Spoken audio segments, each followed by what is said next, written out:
Okay, next kita akan masuk kepada absolute value function. So yang kamu kena tahu adalah dia punya basic function dia dan juga basic graph dia. So basic function dia adalah fx sama dengan modulus of x.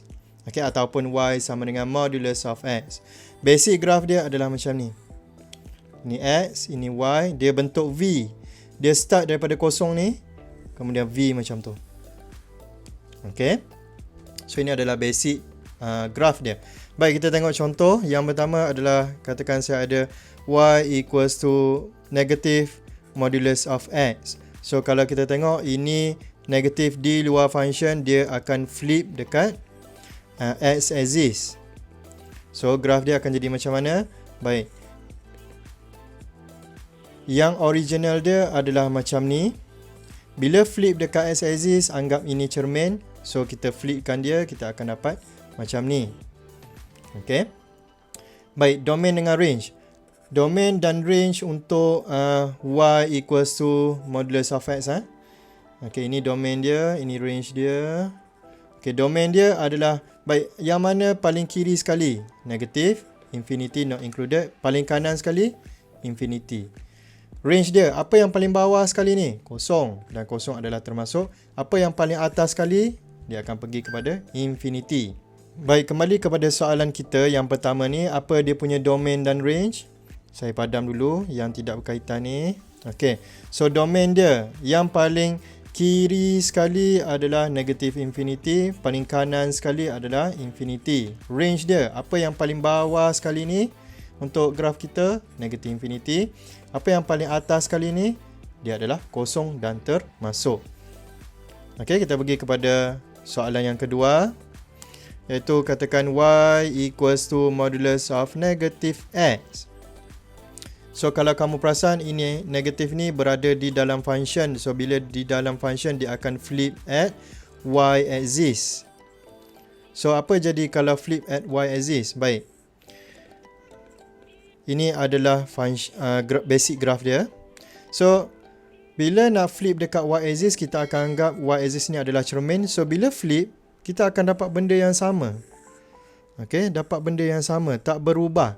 Sebab tu di sini dia adalah sama dengan y equals to modulus of x. Kan modulus dia positifkan yang negatif. Okay, so sebab tu graf dia sama, dan ini sebenarnya adalah y equals to modulus of x. Baik, kita pergi kepada contoh yang lain. Y equals to modulus of x plus 3. Okay, so ini adalah naik atas 3 unit. Okay, so asal dia adalah macam ni. Okay, V. So bila naik atas 3 unit, yang kita akan gerakkan adalah point dekat bawah ni. So katakan ini 3 unit naik atas. So ini 3. So graf dia akan jadi macam ni. Okay, naik atas 3 unit. So domain dengan range dia. Okay, domain dan range dia. Okay, yang ini padam. So domain dia yang paling kiri sekali adalah apa? Paling kiri sekali di sini adalah negative infinity. Paling kanan sekali adalah infinity. Range dia yang paling bawah sekali adalah apa? 3. So 3 termasuk. Paling atas sekali adalah apa? Infinity. Okay, so selesai. Kita pergi kepada example yang lain lagi. Katakan y equals to modulus of x minus 3. Okay, ini minus 1. Saya buat sekali. So ini dia akan pergi mana? Pergi bawah 1 unit. Kemudian ini akan pergi mana? Dia akan pergi ke kanan 3 unit. Macam mana nak tahu? Untuk yang ini, x minus 3 equals to 0. So x equals to 3. So positive 3. So sekarang ni kita ada transformation, pergi ke bawah 1 unit, pergi ke kanan 3 unit. So kita lukis basic graph dulu. So basic graph dia adalah macam ni. Kemudian dia pergi ke kanan 3 unit. So katakan ini adalah berjarak 3 unit. Okay, so sini adalah 3 lah. So dia akan jadi macam ni. Okay, lepas tu dia pergi ke bawah 1 unit. So katakan ini jarak dia adalah 1 unit. So sini adalah negatif 1. So dia turun. Okay, turun dia akan jadi macam ni. Okay, kemudian yang lain saya akan padam. Baik, ada x-intercept dengan y-intercept tak? Ada. So, kita kena cari. Okay, kita ada x-intercept kat sini. Mungkinlah dekat sini. Kita kena kira dulu. Mungkin kat sini dan mungkin kat sini. Kita kena kira dulu baru kita tahu x-intercept dan y-intercept yang tepat. So, x-intercept adalah apabila y equals to 0. So, 0 equals to modulus of x minus 3 minus 1. So, modulus of x minus 3 equals to 1. So, ini akan jadi case modulus kita lah. X minus 3 equals to 1 satu. Satu lagi adalah x minus 3 equals to negative 1. So, x equals to 3 plus 1 and x equals to 3 minus 1. So, ini adalah sama dengan 4. Ini adalah sama dengan 2. Meaning that dekat sini adalah 4. Di sini adalah 2. Logik ke tidak? Logik. So, betul lah kita punya graf ni. Kalau tak betul, kita kena adjust. Kemudian y-intercept. Y-intercept adalah apabila x sama dengan 0. So, y equals to modulus of 0 minus 3 minus 1. So, ini akan jadi macam ni. So, ini akan jadi 3. Okay. Modulus negatif 3 akan jadi 3. So, minus 1 equals to 2. So, kat sini adalah 2. Logik ke tidak? Logik. So, selesai kita punya x-intercept dan y-intercept. Jangan lupa label x, y, kemudian x-intercept, y-intercept semua ni kena label. Kemudian kita punya domain dan range. So, apa yang paling kiri sekali? So, itu adalah negative infinity. Paling kanan sekali adalah infinity. Paling bawah sekali untuk range, dia adalah negative 1. Paling atas sekali, dia adalah infinity. Okay, so selesai.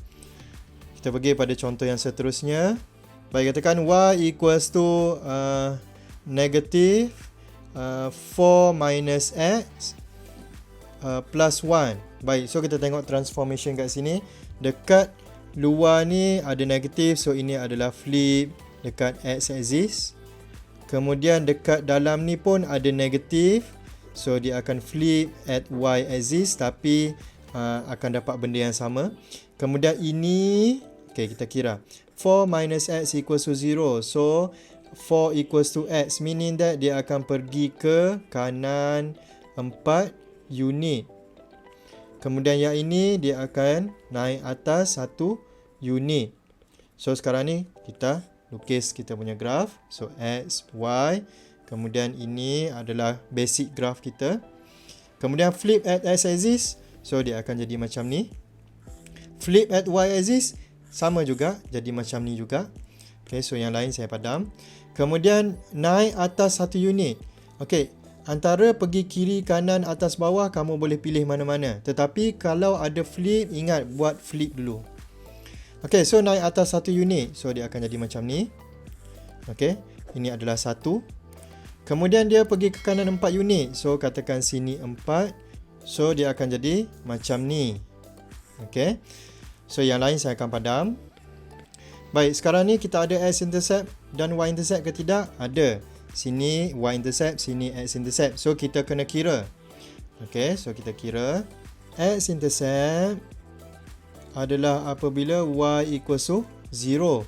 So 0 equals to negative 4 minus x plus 1. So modulus of 4 minus x equals to 1. Kemudian kita akan buat kita punya modulus tu 4 minus x equals to 1. Satu lagi adalah 4 minus x equals to negative 1.